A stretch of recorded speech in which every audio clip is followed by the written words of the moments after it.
इसको मौका मिलता है तब वो सैम को लेकर उस चट्टान से कूद जाता है। ये दोनों के दोनों नीचे कूद जाते हैं जिससे ये दोनों जख्मी हो जाते हैं। लेकिन सैम की हालत बहुत खराब होती है क्योंकि उसके पैर की हड्डी टूट चुकी होती है, साथ ही उसकी राइफल भी उससे दूर होती है। और जब वो अपनी राइफल लेने के लिए जा रहा होता है तो मोइसेस उससे पहले गन को उठा। ये कहानी कुछ ऐसे मैक्सिकन लोगों की है जो एक बहुत बड़े रेगिस्तान को पार करके इलीगली अमेरिका पहुंचना चाहते हैं, लेकिन इन्हें जरा भी अंदाजा नहीं है कि ये सफर उनके लिए कितना खौफनाक होने वाला है। अब इलीगली अमेरिका पहुंचने के लिए इन्हें किन किन मुश्किलातों का सामना करना पड़ता है ये हम आगे की कहानी में जानेंगे। कहानी की शुरुआत में हमें एक ट्रक को सुनसान रेगिस्तान के बीच से जाता हुआ दिखाया जाता है जिसमें बहुत सारे मैक्सिकन लोग होते हैं। ये सभी लोग अपने अपने सपनों को पूरा करने और अपनी गुर्बत की जिंदगी से छुटकारा पाने के लिए अमेरिका जा रहे होते हैं। इन्हीं मैक्सिकन लोगों में एक आदमी होता है जिसका नाम मोइसेस होता है। उसके हाथ में एक टेडी बियर होता है जो कभी भी बजना शुरू हो जाता है। मोइसेस को नहीं पता होता कि इसको कैसे बंद किया जाता है। उसके साथ में जो आदमी बैठा होता है वो उसे कहता है कि इसके पेट को दबाओ, और जब वो ऐसा करता है तब वो टेडी बियर बजना बंद हो जाता है। असल में ये सब के सब लोग मेक्सिको का बॉर्डर क्रॉस करके इलीगली अमेरिका जाना चाहते हैं, लेकिन मेक्सिको और अमेरिका के बॉर्डर पर पहुंचने से पहले ही इनका ट्रक रास्ते में खराब हो जाता है। तब ड्राइवर गाड़ी में पीछे बैठे हुए लोगों से पूछता है क्या तुम में से कोई मैकेनिक है। तब उन पीछे बैठे हुए लोगों में से जो मोइसेस होता है वो अपना हाथ ऊपर करता है और उसके बाद वो उस ट्रक को चेक करता है। और ट्रक को चेक करने के बाद मोइसेस बताता है कि यह ट्रक ठीक नहीं हो सकता, इसे यहाँ से टो करके ले जाना होगा। और अब इस ट्रक में जितने भी मैक्सिकन लोग हैं उन्हें अमेरिका जाना होता है, और इस सुनसान बंजर इलाके में इनके पास और कोई भी रास्ता नहीं होता सिवाय पैदल जाने के। तब ये लोग ऐसा ही करते हैं और अमेरिका के बॉर्डर की तरफ पैदल चलना शुरू कर देते हैं क्योंकि इनका वापस जाने का कोई इरादा नहीं होता। और जब ये बॉर्डर पर पहुंचते हैं तो आगे नुकीली तारें होती हैं, पर ये सब उन नुकीली तारों को पार करके अमेरिका की जमीन पर दाखिल हो जाते हैं। और अगले सीन में हमें एक गाड़ी दिखाई जाती है जिसमें एक आदमी होता है और वो शराब पी रहा होता है। उसके साथ एक कुत्ता भी होता है जिसका नाम ट्रैकर है। असल में ये यहाँ पर खरगोश का शिकार करने आया होता है, और जैसे ही वो खरगोश का शिकार करने के लिए गोली चलाता है तभी गोली की आवाज सुनकर सभी मैक्सिकन लोग इधर उधर भागना शुरू कर देते हैं क्योंकि उन्हें अच्छी तरह मालूम होता है कि वो अमेरिका में गैर कानूनी तरीके से दाखिल हुए हैं। यहाँ इस बंजर इलाके में इतनी गर्मी होती है कि हर कुछ मिनटों में इन सबको पानी पीने की जरूरत होती है। ये सब लोग एक जगह पर बैठकर थोड़ा रेस्ट करते हैं और उसके थोड़ी देर बाद यहाँ से निकल जाते हैं क्योंकि यहाँ पर बहुत खतरा होता है। दूसरी तरफ हमें वो आदमी दिखाया जाता है जिसने थोड़ी देर पहले खरगोश के शिकार के लिए गोली चलाई थी। इसका नाम सैम होता है। उसे एक पुलिस वाला रोकता है। पुलिस वाला सैम से पूछता है कि क्या आप रास्ता भटक गए हैं। तब सैम कहता है कि नहीं, मैं यहाँ पर खरगोश का शिकार करने के लिए आया हूँ और शायद मुझे खरगोश का शिकार करने के लिए किसी परमिट की जरूरत नहीं है। पुलिस वाला कहता है कि नहीं, पर आपको बॉर्डर से दूर रहना होगा। तब सैम पुलिस वाले से पूछता है कि मैंने एक न्यूज सुनी थी जिसमें बताया गया था कि मैक्सिको से बहुत सारे लोग इलीगली हमारी कंट्री में यहाँ से दाखिल होते हैं। पुलिस वाला कहता है कि मैंने इस बारे में कुछ नहीं सुना, पर यह कहकर पुलिस वाला वहाँ से चला जाता है। इसके बाद सैम शिकार करने के लिए खरगोश ढूंढना शुरू करता है और तभी उसे झाड़ियों में एक रुमाल मिलता है और इस रुमाल को वो अपने डॉग से स्निफ करवाता है। फिर वो अपने डॉग को बोलता है फाइंड, और इसके बाद डॉग उसी तरफ भागना शुरू कर देता है जहाँ से अभी अभी वो मैक्सिकन लोग बॉर्डर क्रॉस करके अमेरिका की जमीन में दाखिल हुए हैं। और सैम जब अपने डॉग के पीछे जाता है तब वो देखता है कि सामने बहुत सारे मैक्सिकन लोग इलीगली अमेरिका में दाखिल हो चुके हैं। असल में जिन लोगों को सैम देखता है वो लोग पूरे नहीं होते हैं क्योंकि इनमें से कुछ लोग पीछे रुक जाते हैं जो इन्हें कई बार आवाज भी लगाते हैं, पर ये लोग इनके लिए नहीं रुकते क्योंकि ये जानते हैं कि यहाँ पर खतरा है, इसीलिए ये जल्द से जल्द यहाँ से निकलना चाहते हैं। और तभी वो पीछे रुके लोग सैम को देख लेते हैं और वो लोग एक पत्थर के पीछे छुप जाते हैं और वो देखते हैं कि सैम अपनी गाड़ी से राइफल निकाल रहा होता है। और तभी वो एक एक करके सबको निशाना बनाता है और जितने भी लोग वहाँ पर होते हैं वो सबको गोली मार देता है। हालांकि वो लोग यहाँ से भागने की बहुत कोशिश करते हैं, पर ये लोग खुले मैदान में होते हैं इसीलिए ये बच नहीं पाते। और यहीं हमें पता चलता है कि सैम एक साइको है, उसके दिमाग की हालत ठीक नहीं है और अब वो अपने डॉग को गाड़ी में बैठने के लिए कहता है क्योंकि अब वो यहाँ से जाना चाहता है। लेकिन उसका डॉग ट्रैकर गाड़ी में नहीं बैठ रहा होता, वो एक तरफ देखकर भौंक रहा होता है। और तभी सैम समझ जाता है कि अभी कुछ और भी लोग बाकी हैं जो यहाँ पर छुपे हुए हैं। और सैम अपनी राइफल की दूरबीन से इधर उधर देखना शुरू करता है। तभी उसे कुछ सर दिखाई देते हैं और अब वो अपने डॉग के साथ उनका पीछा करना शुरू कर देता है। वो अपने डॉग को उनके पीछे भेजता है और ये पांचों के पांचों भागना शुरू कर देते हैं। लेकिन ट्रैकर इन 5 में से एक की गर्दन दबोच लेता है और वो उसे वहीं पर ही मार देता है। उसे मारने के बाद वो बाकी बचे 4 लोगों का पीछा करना शुरू कर देता है। लेकिन इससे पहले कि ट्रैकर इन सब तक पहुंच पाता तब तक ये सब पेड़ के सारे ऊपर चढ़ जाते हैं, इसीलिए ट्रैकर उन तक नहीं पहुंच पाता। लेकिन अब सैम भी उस जगह पर पहुंच जाता है और वो अपनी राइफल लेकर ऊपर चढ़ जाता है और ये चारों के चारों अपनी जान बचाकर भाग रहे होते हैं। ट्रैकर भी दूसरे रास्ते से उनका पीछा करना शुरू कर देता है और अब इन चारों के सामने एक खाई आ जाती है। इनके पास कूदने के अलावा और कोई चारा नहीं होता और ये एक एक करके कूदना शुरू कर देते हैं। इन चारों में से जो एक होता है उसे नीचे कूदने से डर लग रहा होता है, लेकिन अगर वो नीचे नहीं कूदेगा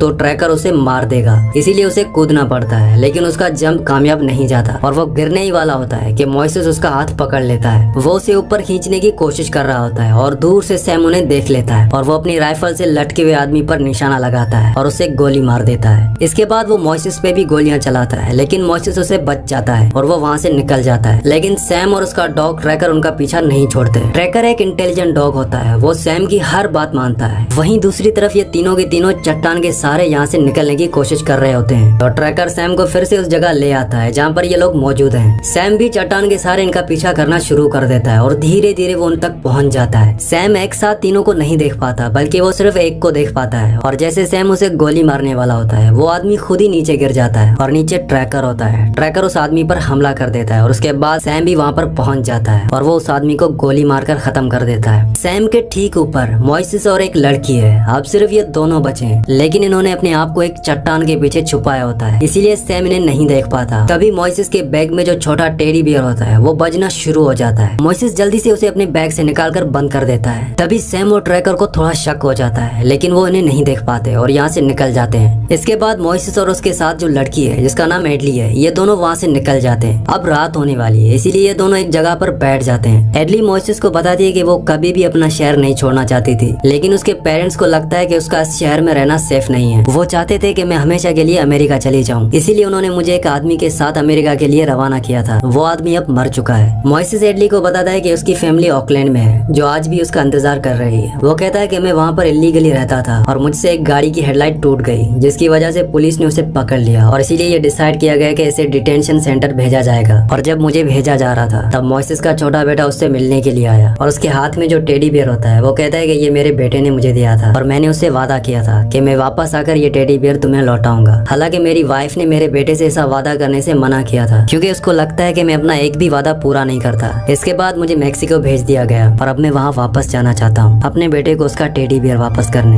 वहीं अगले सीन सैम को दिखाया जाता है, जो कि इस बंजर इलाके में रात को आग जला के बैठा होता है। रेगिस्तान में दिन जितना गर्म होता है, रात उतनी ठंडी होती है, इसीलिए सैम आग जला के बैठा होता है। सैम डिसाइड करता है कि वो अगली सुबह यहाँ से निकल जाएगा और जब सुबह वो जाने की तैयारी कर रहा होता है, तब एडली उसे देख लेती है और वो ये बात मोइसेस को बताती है कि वो आदमी जिसने हमारे सभी साथियों को मारा है, वो हमसे ज्यादा दूर नहीं है, वो हमारे बहुत करीब है। सैम यहाँ से निकलने की तैयारी कर रहा होता है। उसका डॉग ट्रैकर सो रहा होता है। तभी अचानक से ट्रैकर उठ जाता है और उस तरफ भागना शुरू कर देता है जिस तरफ मोइसेस और एडली है, और सैम भी उसके पीछे अपनी गन लेकर निकल जाता है। और जब वो ट्रैकर के पास पहुंचता है तो वो देखता है कि यहाँ पे एक टेडी बियर है जिसमें म्यूजिक बज रहा होता है और सैम समझ जाता है कि वो दो लोग बच गए थे, उन्होंने उसे बेवकूफ बनाया है। और तभी वो अपनी गाड़ी की तरफ देखता है और वो देखता है कि वो दोनों के दोनों उसकी गाड़ी की तरफ भाग रहे हैं। वो दूर से उनकी तरफ गोलियां भी चलाता है, लेकिन वो बच जाते हैं। ट्रैकर तेजी से गाड़ी की तरफ भागना शुरू कर देता है और मोइसेस लगातार गाड़ी का डोर अनलॉक कर रहा होता है। इससे पहले कि ट्रैकर उन तक पहुंचता, तब तक ये गाड़ी का दरवाजा खोलकर अंदर बैठ जाते हैं। मोइसेस बड़ी मुश्किल से गाड़ी को स्टार्ट करता है और ये दोनों यहाँ से निकलना शुरू कर देते हैं। मोइसेस कहता है कि अब मैं गाड़ी को सीधा शिकागो रोकूंगा, अब हमें कोई नहीं पकड़ सकता। और तभी अचानक एडली के शोल्डर पर गोली लगती है और इनकी गाड़ी आउट ऑफ बैलेंस हो जाती है, जिससे इनकी गाड़ी पूरी तरह पलट जाती है। पर लकीली इस एक्सीडेंट में मोइसेस और एडली दोनों बच जाते हैं और मोइसेस एडली को ले जाकर एक कैक्टस पेड़ के नीचे बैठा देता है। वो गाड़ी से एक फर्स्ट एड किट भी लेकर आया होता है। जब वो उस फर्स्ट एड किट को खोलता है तो वो देखता है कि उसके अंदर एक फ्लेयर गन है और उसके साथ 2 शॉट्स हैं। वो एडली को बोलता है कि मैं तुम्हें यहाँ पर छोड़कर जा रहा हूँ क्योंकि तुम जख्मी हो, तुम अब चल नहीं सकती। एडली उसे कहती है कि तुम मुझे छोड़कर मत जाओ, अगर तुम चले गए तो वो मुझे मार देगा। मोइसेस कहता है कि अगर मैं यहाँ पर रुका तो वो हम दोनों को मार देगा।